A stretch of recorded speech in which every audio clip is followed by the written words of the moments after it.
Hello दोस्तों, महर्षि educate के YouTube channel में आप सभी का स्वागत है। दोस्तों, आज के इस वीडियो लेक्चर में हम अपने इंडियन पॉलिटी के लेक्चर नंबर 4 को डिस्कस करेंगे। इस वीडियो लेक्चर में हम संविधान की अनुसूचियों को देखेंगे। इससे पहले के इंडियन पॉलिटी के 3 लेक्चर के वीडियो ऑलरेडी हमारे यूट्यूब चैनल पे अपलोड कर दिए गए हैं। आप हमारे यूट्यूब चैनल में जाकर उन वीडियोज़ को देख सकते हैं। तो चलिए वीडियो स्टार्ट करते हैं। दोस्तों, जैसा कि आप सभी को पता है कि इससे पहले हमने संविधान के 22 भागों को डिस्कस कर लिया है। फिर मैंने बताया था कि अगले पार्ट में हम संविधान की अनुसूचियों को देखेंगे। संविधान में कुल 12 अनुसूची है, तो आज हम इस वीडियो लेक्चर में उन्हीं 12 अनुसूचियों को देखेंगे। साथ ही इस वीडियो लेक्चर के बाद में हम कुछ प्रश्न को लगाया है जो बीपीएससी एग्ज़ाम में पूछे गए हैं। उन सभी क्वेश्चंस के आंसर को भी देखेंगे। जैसे इस में 4-5 क्वेश्चंस को दिया गया है जिसे आप सॉल्व कर सकते हैं और इसका आंसर लास्ट में आप पता कर सकते हैं। तो चलिए वीडियो स्टार्ट करते हैं। दोस्तों, आप सभी संविधान की अनुसूची से संबंधित बहुत सारे वीडियोज़ को ऑलरेडी देख रखा होगा, परंतु हमारे चैनल के द्वारा जो ये वीडियो बनाई गई है ये मूलतः कंसेप्ट पे आधारित है और अन्य सभी वीडियो लेक्चर के मुकाबले ये कहीं ना कहीं बहुत डिफरेंट होगा। तो आप इस वीडियो को बहुत ही ध्यानपूर्वक देखेंगे। चलिए स्टार्ट करते हैं। जैसा कि आप सभी को पता है कि हमारे संविधान में कुल 22 भाग, 12 अनुसूची और 395 अनुच्छेद हैं। तो आज हम संविधान की अनुसूचियों को डिस्कस करेंगे जिनकी संख्या 12 है। जो हमारे यहाँ मूल संविधान था उसमें संविधान की अनुसूचियों की संख्या 8 थी, परंतु वर्तमान में देखा जाए तो संविधान में कुल 12 अनुसूची हैं। तो हम देखेंगे कि ये 12 अनुसूचियाँ कौन सी थीं और सबसे पहले यहाँ देखेंगे कि हमारे संविधान में मूल संविधान में जो 8 अनुसूचियाँ थी उन्हें देखेंगे। फिर देखेंगे कि 9वीं अनुसूची जो सबसे पहले संविधान के माध्यम से जोड़ी गई वो 9वीं अनुसूची कौन सी थी, फिर 10वीं अनुसूची कौन सी थी, 11वीं और 12वीं कौन सी थी और इन्हें संविधान में जोड़ने के पीछे ज़रूरत क्यों पड़ी। तो हमारा पहला अनुसूची है अनुसूची 1। अनुसूची 1 में राज्यों के नाम एवं उनके न्यायिक क्षेत्रों का वर्णन किया गया है। साथ ही इसमें संघ राज्य क्षेत्र के नाम और उनकी सीमाओं को डिस्कस किया गया है। जैसे आप देख सकते हैं कि हमारे देश में 28 राज्य और 8 यूनियन टेरिटरी हैं, तो उनके नाम क्या होंगे, उनकी सीमाएं क्या होंगी, इन सब का अगर वर्णन किसी अनुसूची में किया गया है तो वह है अनुसूची 1। यहाँ न्यायिक क्षेत्र से कहने का तात्पर्य है कि जैसे बिहार का न्यायिक क्षेत्र है पटना, तो बिहार के निवासियों को अगर किसी प्रकार की विवादों का समाधान करना है तो वो बिहार के अंतर्गत जितने भी न्यायिक क्षेत्र आते हैं, जैसे पटना उच्च न्यायालय यहाँ पे, तो इसके अंतर्गत वो अपने विवादों का समाधान कर सकते हैं। तो अनुसूची 1 डील करता है 2 चीज़ों को, एक तो राज्यों के नाम, उनकी सीमाएं, साथ में उनके न्यायिक क्षेत्र को, जबकि यह अनुसूची 1 यूनियन टेरिटरी के नाम और सीमाओं का भी इसमें वर्णन किया गया है। जैसे अगर कोई नया राज्य बनाया गया, जैसे अभी हाल ही में आपको पता होगा कि जम्मू कश्मीर को पहले एक राज्य का दर्जा दिया गया था, परंतु वर्तमान में उसे 2 केंद्र शासित प्रदेश में तो बना दिया गया है, जैसे जम्मू कश्मीर और लद्दाख। तो पूछा जा सकता है क्वेश्चन में कि इसका वर्णन किस अनुसूची में है, तो अनुसूची 1 के अंतर्गत इनका प्रावधान किया गया है। नेक्स्ट अनुसूची है अनुसूची 2। इसमें वेतन, भत्ते और विशेषाधिकार से संबंधित प्रावधान का वर्णन किया गया है। जैसे हमारे यहाँ पे जो संवैधानिक जो आयोग हैं उनके जो उसमें कार्यरत हैं उनके वेतन क्या होंगे, उनकी भत्ते क्या होंगे, उनके स्पेशल राइट्स क्या होंगे, उनका वर्णन जो है अनुसूची 2 में किया गया है। जैसे आप देख सकते हैं राष्ट्रपति, राज्यपाल, कैग, सुप्रीम कोर्ट और हाई कोर्ट के जो न्यायाधीश होते हैं, राज्यसभा के सभापति होते हैं या राज्य विधान परिषद के सभापति या उपसभापति इत्यादि के जो वेतन भत्ते इनसे संबंधित जो प्रावधान है उसका वर्णन अनुसूची 2 में किया गया है। अनुसूची 3 में दिया जाए तो इसमें बताया गया कि विभिन्न उम्मीदवारों द्वारा ली जाने वाली शपथ का प्रावधान किया गया है। जैसे संघ और राज्य क्षेत्र के जो मंत्री होते हैं, जो मंत्री लोग शपथ लेते हैं, आप सभी को पता है कि वो इलेक्शन के बाद जब शपथ ग्रहण समारोह होता है तो उसका वर्णन जो शपथ का प्रावधान अनुसूची 3 में किया गया है। उसी तरीके से हाई कोर्ट के या सुप्रीम कोर्ट के जो न्यायाधीश हैं उनका शपथ ग्रहण का भी प्रावधान अनुसूची 3 में ही किया गया है। कैग हो गए, उनका भी प्रावधान इसी में है। परंतु यहाँ पे नोट रखने की बात है कि राष्ट्रपति इसमें शामिल नहीं है। राष्ट्रपति का जो शपथ का प्रावधान है वो हमारा आर्टिकल 60 अनुच्छेद 60 में पढ़ना है कि अनुच्छेद 60 में बताया गया है कि राष्ट्रपति का शपथ का वर्णन किया गया है। अनुसूची 3 के अंतर्गत राष्ट्रपति शामिल नहीं होते हैं। तो यह प्रश्न पूछा जा सकता है कि अनुसूची 3 के अंतर्गत निम्नलिखित में से किसके शपथ का प्रावधान नहीं है, तो वहाँ पे आंसर हो जाएगा राष्ट्रपति। नेक्स्ट अनुसूची है हमारा अनुसूची 4। अनुसूची 4 में बताया गया है कि आप जानते हैं कि हमारे यहाँ लोकसभा और राज्यसभा है। तो राज्यसभा में राज्य और केंद्र शासित प्रदेशों के लिए कुछ सीटें आवंटित की गई हैं जो जनसंख्या के अनुपात में है कि इस राज्य के लिए राज्यसभा में कितनी सीटें होंगी और इस यूनियन टेरिटरी के लिए राज्यसभा में कितनी सीटें होंगी। तो राज्यसभा में राज्यों और केंद्र शासित प्रदेशों के लिए सीटों का आवंटन जो किया गया है वो अनुसूची 4 में किया गया है। तो अब तक हमने आर्टिकल अनुसूची 1, 2, 3, 4 को देखा। तो हम सबसे पहले एक बार फिर से इसे देख लेते हैं कि इनमें क्या प्रावधान किया गया है। तो अनुसूची 1 में राज्यों के नाम, संघ राज्य क्षेत्र की सीमाएं और न्यायिक क्षेत्र का वर्णन किया गया है। अनुसूची 2 में वेतन भत्ते और विशेषाधिकार से संबंधित प्रावधान का वर्णन है। अनुसूची 3 में विभिन्न उम्मीदवारों द्वारा लिए जाने वाले शपथ का प्रावधान है जिसमें राष्ट्रपति शामिल नहीं है। और अनुसूची 4 में राज्यसभा में राज्य और केंद्र शासित प्रदेशों के लिए जो सीट आवंटित की गई हैं उनका प्रावधान किया गया है। यह प्रश्न अनुसूची 4 में किसका प्रावधान है, बीपीएससी एक बार ऑलरेडी यह क्वेश्चन पूछ चुका है जो आपको इस वीडियोज के अंत में देखने को मिलेगा। नेक्स्ट हमारा अनुसूची है अनुसूची 5। अनुसूची 5 में अनुसूचित और जनजातीय क्षेत्रों के प्रशासन और नियंत्रण के बारे में प्रावधान किया गया है। जो हमारे देश में अनुसूचित क्षेत्र हैं, जो जनजातीय क्षेत्र हैं, उनका प्रशासन सामान्य क्षेत्र के अकॉर्डिंग नहीं हो सकता क्योंकि उनकी संस्कृति अलग है, उनकी विचारधाराएं अलग हैं। तो शेड्यूल 5 अनुसूची 5 में उनके लिए अलग से प्रशासन और नियंत्रण के बारे में प्रावधान किया गया है। अनुसूचित क्षेत्र जो है वो अनुसूची 5 में वर्णित है, जिसको राष्ट्रपति के द्वारा यानी जिस क्षेत्र को राष्ट्रपति अनुसूची क्षेत्र घोषित कर देते हैं वो अनुसूची 5 में शामिल कर लिए जाते हैं। वर्तमान में अगर देखा जाए तो हमारे देश में कुल 10 राज्य ऐसे हैं जिन्हें अनुसूचित क्षेत्र का दर्जा दिया गया है। इन 10 राज्यों में शामिल है आंध्र प्रदेश, हिमाचल प्रदेश, राजस्थान, छत्तीसगढ़, झारखंड, तेलंगाना, गुजरात, मध्य प्रदेश, महाराष्ट्र और उड़ीसा। तो ये 10 राज्य कौन कौन हैं इसको आपको ध्यान में रखने की आवश्यकता है कि अनुसूचित क्षेत्र जो हमारा शेड्यूल 5 है उनमें कुल 10 राज्यों का प्रावधान किया गया है। नेक्स्ट है हमारा अनुसूची 6।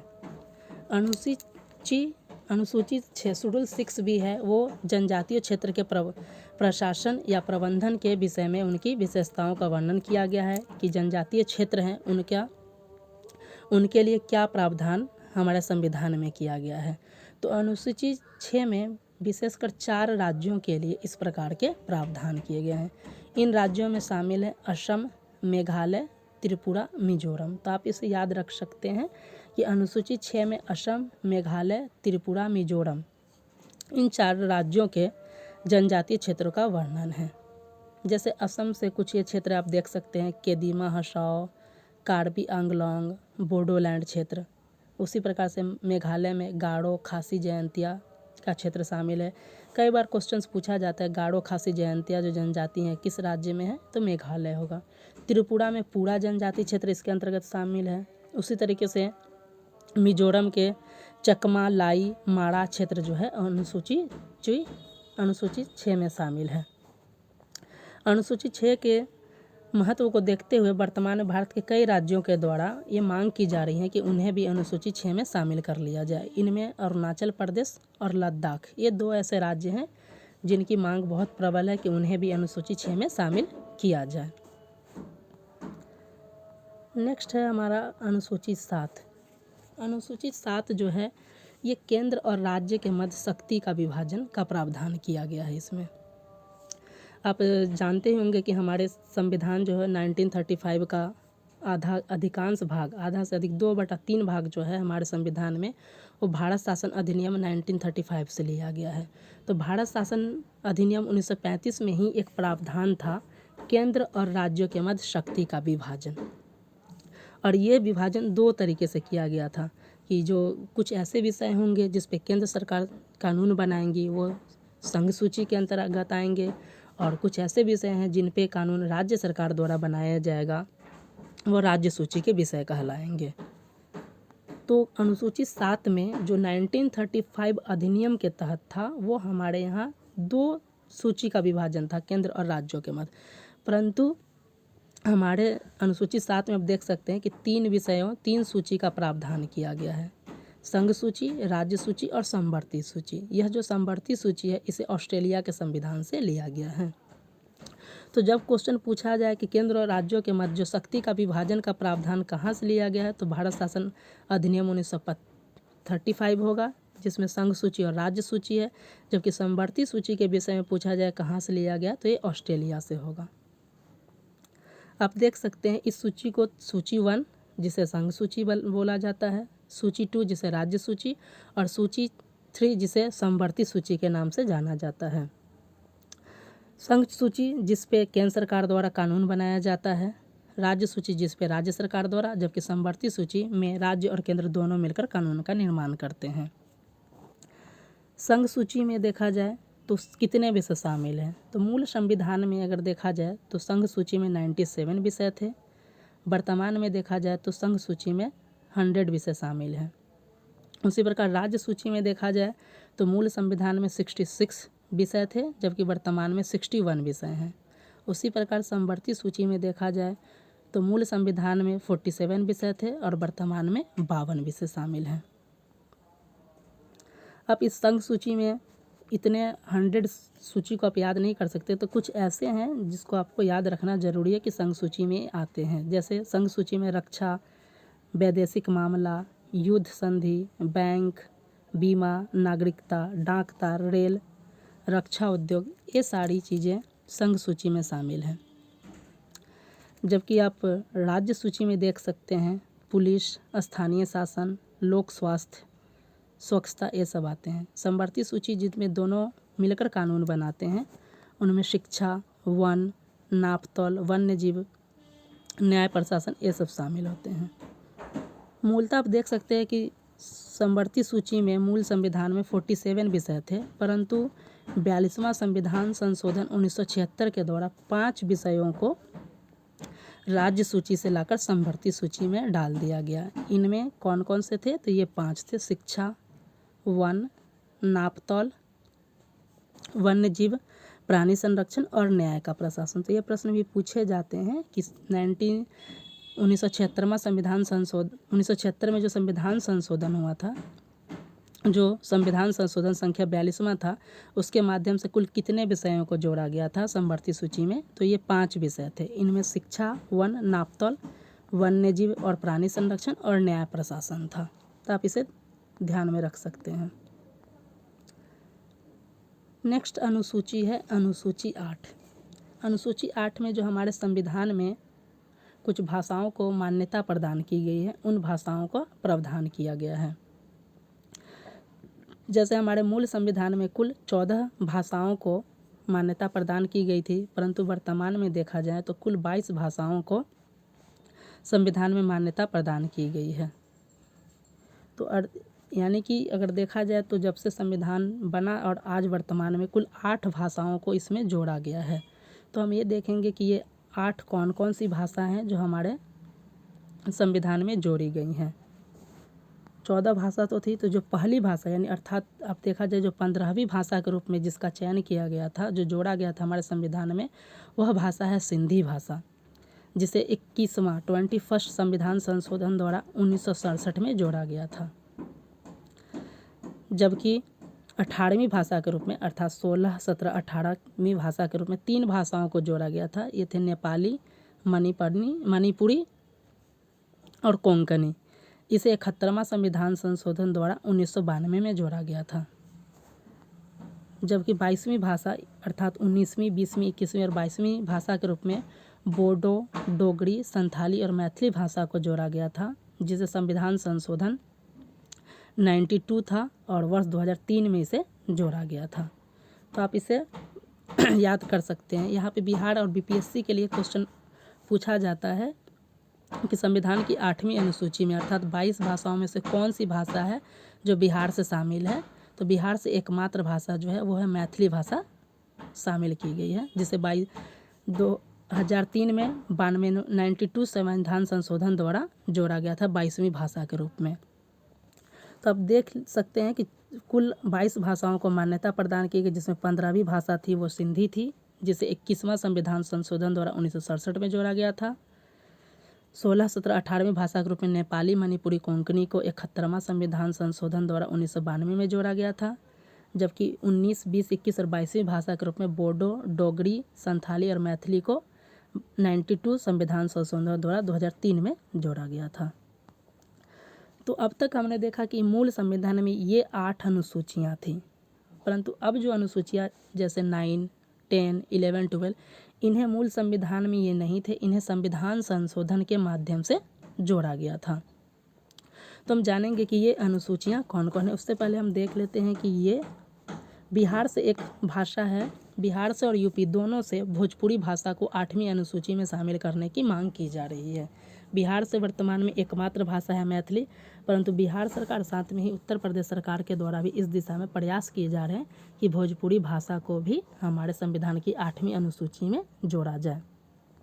इसके लिए बहुत सारे प्रयास किए गए हैं। जैसे आप देख सकते हैं 1971 में भारतीय कम्युनिस्ट पार्टी के द्वारा इस तरीके का प्रावधान लाया गया था, परंतु इसे खारिज कर दिया गया। वर्ष 2013 में भी जो सुशील मोदी जो बीजेपी की सरकार बनी थी, उन्होंने भोजपुरी को 8वीं भाषा में शामिल करने की मांग की, परंतु उस दिशा में कोई सकारात्मक प्रयास नहीं हुए। 2016 में भी उत्तर प्रदेश के मुख्यमंत्री के द्वारा भी बताया गया कि भोजपुरी जो है दुनिया की सबसे बड़ी भाषा है जो बोली जाती है, इसे भी शामिल किया जाए, परंतु इस दिशा में अब तक देखा जाए तो इस दिशा में कोई भी सकारात्मक कदम नहीं उठाया गया है, जिसका परिणाम यह हुआ है कि इसे भोजपुरी भाषा को अब तक इसका दर्जा नहीं प्रदान किया गया है। नेक्स्ट है हमारा अनुसूची 9। तो अब तक जितने भी अनुसूचियाँ थी वो मूल संविधान की थी। ये 9वीं अनुसूची जो है ये पहली अनुसूची है जिसे संविधान संशोधन के माध्यम से जोड़ा गया था। तो इसमें 2-3 प्रश्न आपको ये जानना है कि 9वीं अनुसूची को कब जोड़ा गया था, क्यों जोड़ा गया था और इसमें क्या प्रावधान है। तो 9वीं अनुसूची को बताया जा रहा है कि मूल संविधान में इसका प्रावधान नहीं था। बताया जा रहा है कि 9वीं अनुसूची को 1951 में 1951 में प्रथम संविधान संशोधन द्वारा जोड़ा गया था। इस प्रकार के भी प्रश्न पूछे जाते हैं कि उस वक्त जब ये 9वीं अनुसूची जोड़ी गई तो भारत के प्रधानमंत्री कौन थे, यानी किनकी सरकार थी, या भारत में राष्ट्रपति कौन थे। तो आप इसे भी ध्यान में रख सकते हैं। और हर आर्टिकल्स जो संशोधन किए गए हैं, जो अनुसूचियाँ या आर्टिकल्स या कुछ भी जोड़े जा रहे हैं हमारे संविधान में, उसके कंटेक्स्ट में आपको इसी प्रकार देखना है कि वो जब जोड़े गए थे उस वक्त हमारे देश में किसकी सरकार थी, प्रधानमंत्री कौन थे, राष्ट्रपति कौन थे। तो 1951 में प्रथम संविधान संशोधन के माध्यम से जब 9वीं अनुसूची को जोड़ा गया था, उस वक्त हमारे देश में प्रधानमंत्री जवाहरलाल नेहरू थे, जबकि राष्ट्रपति राजेंद्र प्रसाद थे। ये 9वीं अनुसूची में बताया गया कि इसमें क्यों आकर लाया गया। तो बताया जा रहा है कि 9वीं अनुसूची का जब निर्माण किया गया था तो इसमें बताया गया था कि 9वीं अनुसूची में जो विषय डाल दिए जाएंगे उनका जुडिशियल रिव्यू, न्यायिक पुनर्वलोकन नहीं किया जाएगा। तो इसी प्रकार इसमें जो प्रावधान थे भूमि सुधार और जमींदारी उन्मूलन से संबंधित कानून को 9वीं अनुसूची में डाला गया। साथ में ये बताया कि भूमि सुधार और जमींदारी उन्मूलन से संबंधित कानून जो राज्य और केंद्र सरकार को इसमें डाले गया था और इसको जुडिशियल रिव्यू से बाहर कर दिया गया था। इस कारण से देखा गया कि 9वीं अनुसूची में जो भी विषय डाले जाते थे तो ये तय कर दिया गया कि जुडिशियल रिव्यू नहीं हो सकता है। तो 9वीं अनुसूची का काफ़ी ज़्यादा दुरुपयोग होने लगा। बहुत सारे ऐसे कानून को बनाकर उन्हें एक जामा पहना दिया, एक सुरक्षा कवच दे दिया गया ताकि न्यायपालिका जो है इसमें दखलंदाजी ना करें। इसी का आधार बनाते हुए तमिलनाडु सरकार ने आरक्षण की जो मैक्सिमम सीमा है 50% उसे बढ़ाकर 69% कर दिया गया था। तो 9वीं अनुसूची को जब दुरुपयोग होने लगा तब सुप्रीम कोर्ट में मामला गया। तो वर्ष 2007 में IR कोल्हियो वाद, इस वाद में सुप्रीम कोर्ट ने बताया गया कि जुडिशियल रिव्यू जो है वो बेसिक स्ट्रक्चर का भाग है और 9वीं अनुसूची में जो विषय डाले गए हैं उसका हम क्या करेंगे, न्यायिक समीक्षा करेंगे। अर्थात ये बताया गया, पहले प्रावधान था कि जो 9वीं अनुसूची में जो भी विषय डाले जाएंगे उनका जुडिशियल रिव्यू नहीं होगा, अर्थात न्यायपालिका उस पर दखलंदाजी नहीं करेंगे। परंतु IR कोल्हियो वाद 2007, ये याद रखिएगा, इसमें बताया गया, सुप्रीम कोर्ट ने बताया कि जुडिशियल रिव्यू बेसिक स्ट्रक्चर का भाग है, संविधान का मूलभूत आधारभूत संरचना का अंग है। अर्थात हम 9वीं अनुसूची में जो भी विषय डाले गए हैं हम उनका न्यायिक पुनर्वलोकन यानी उसमें दखलंदाजी करने के लिए सक्षम हैं। और इसी के आधार पर उन्होंने एक बेस बनाया और बताया कि जो 24 अप्रैल 1973 यानी केशवानंद भारती वाद के बाद जितने भी कानून, अर्थात 1973 के बाद से जितने भी कानून जो 9वीं अनुसूची में डाले गए हैं उन सभी का हम जुडिशियल रिव्यू करेंगे। अर्थात आप देख सकते हैं कि वर्ष 2007 का ये डिसीजंस था जो सुप्रीम कोर्ट दिया, लेकिन ये लागू कब से हो रहा है, तो लागू होने लगा 24 अप्रैल 1973 से ही, क्योंकि इसमें सुप्रीम कोर्ट ने बताया कि हम 24 अप्रैल 1973 के बाद से जितनी भी कुछ जो कानून बनाकर 9वीं अनुसूची में डाले हैं हम उन सब का जुडिशियल रिव्यू करेंगे। तो अर्थात वर्तमान में देखा जाए तो क्या 9वीं अनुसूची में अगर कोई विषय डाल दिया जाए तो क्या न्यायपालिका उसमें हस्तक्षेप कर सकती है कि नहीं, तो इसका आंसर है कि 9वीं अनुसूची में जो भी विषय डाला जाएगा न्यायपालिका उसमें हस्तक्षेप कर सकती है, अर्थात उसका जुडिशियल रिव्यू होगा। तो 9वीं अनुसूची का बारे में आप ये बहुत बेसिक्स पॉइंट याद रख सकते हैं कि 9वीं अनुसूची पहली अनुसूची थे जिसे संविधान संशोधन द्वारा जोड़ा गया था। इसे प्रथम संविधान संशोधन द्वारा 1951 में जोड़ा गया था। 9वीं अनुसूची में भूमि सुधार और जमींदारी उन्मूलन से संबंधित कानून है। इसमें उस वक्त जब 1951 में जोड़ा गया था तो बताया गया था कि न्यायपालिका इसमें दखलंदाजी नहीं करेगी, परंतु IR कोल्हियो वाद से ये डिसीजन दे दिया गया कि 9वीं अनुसूची में जो भी विषय डाले जाएंगे न्यायपालिका उसमें हस्तक्षेप करेगी, अर्थात उसका जुडिशियल रिव्यू करेगी। नेक्स्ट है हमारा आर्टिकल 10 अनुसूची 10 शेड्यूल 10। इसमें भी देखेंगे कि अनुसूची 10 को कब जोड़ा गया, इसमें क्या प्रावधान है और ये क्या है। तो अनुसूची 10 को सबसे पहले हम देख लेते हैं कि यह भी मूल संविधान में नहीं था। इसे 52वां 52 संविधान संशोधन द्वारा 1985 में जोड़ा गया। फिर हम देखेंगे कि उस वक्त किसकी सरकार थी, तो उस वक्त प्रधानमंत्री थे राजीव गांधी और राष्ट्रपति थे ज्ञानी जेल सिंह। दूसरा नंबर है कि आखिर 10वीं अनुसूची में क्या प्रावधान किया गया है। तो 10वीं अनुसूची में प्रावधान है कि दल बदल परिवर्तन रोधी कानून है, एंटी डिफेक्शन लॉ। अर्थात जो आप देख सकते हैं न्यूज में भी रहता है कि आज ये नेता इस दल को छोड़कर उस दल में जा रहे हैं, तो दल बदल पे रोक लगाया जाए। इसी के लिए जो है संविधान में इस प्रकार का संशोधन करके 52वां संविधान संशोधन करके 10वीं अनुसूची को जोड़ा गया और इसमें जो है दल बदल के आधार पे जो संसद या विधानसभा के सदस्य हैं उनका अयोग्यता का प्रावधान किया गया कि किस स्थिति में उन पर दल बदल का कानून लागू होगा, कब नहीं लागू होगा। इसका लाने का मूल उद्देश्य था कि उस वक्त के दौर में देखा जाता था आया राम गया राम का कॉन्सेप्ट आया था कि एक व्यक्ति जो है एक ही दिन में 2 से 3 पार्टियां बदल ली थी। तो पार्टी बदलने से क्या होता है कि सरकार जो अस्थाई सरकार है वो अस्थायी हो जाती है, सरकार गिर जाती है।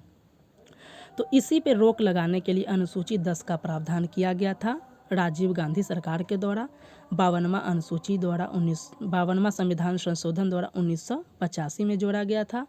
और ये 10वीं अनुसूची में दल बदल परिवर्तन रोधी कानून है।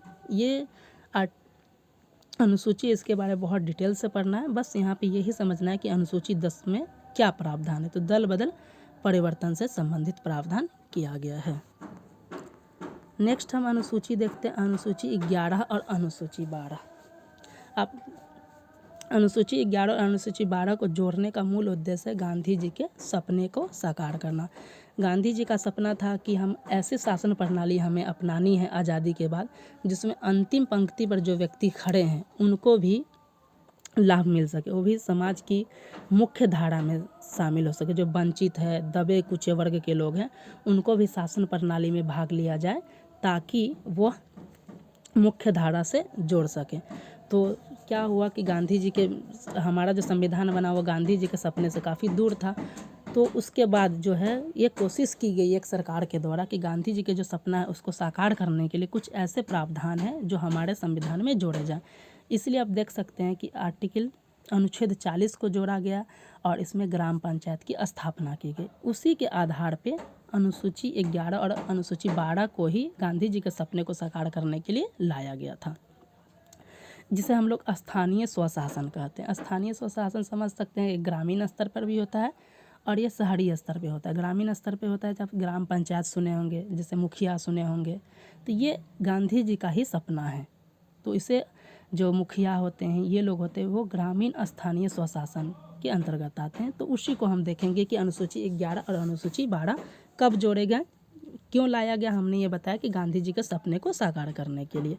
अब इसके क्या प्रावधान है उसको हम देखेंगे। तो एक है स्थानीय स्वशासन। स्थानीय स्वशासन के विषय में आता है कि भारत में स्थानीय स्वशासन का जनक किसे कहा जाता है। तो भारत में स्थानीय स्वशासन का जनक लॉर्ड रिपन को कहा जाता है। लॉर्ड रिपन जो है वो सबसे पहले स्थानीय स्वशासन से संबंधित भारत में बहुत सारे वो कार्य किए थे, इसलिए उन्हें स्थानीय स्वशासन का जनक कहा जाता है। स्थानीय स्वशासन जो है भारत में देखा जाए तो 2 स्तर पे है, ग्रामीण स्तर पे, शहरी स्तर पे।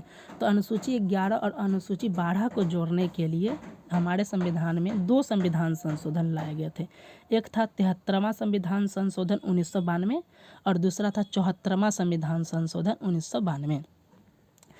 तो जो 73वां संविधान संशोधन 1992 था वो ग्रामीण स्तर पे ग्रामीण स्थानीय स्वशासन लाने की बात की गई थी, जबकि 74वां संविधान संशोधन वह शहरी स्तर पे शहरी स्थानीय स्वशासन से संबंधित था।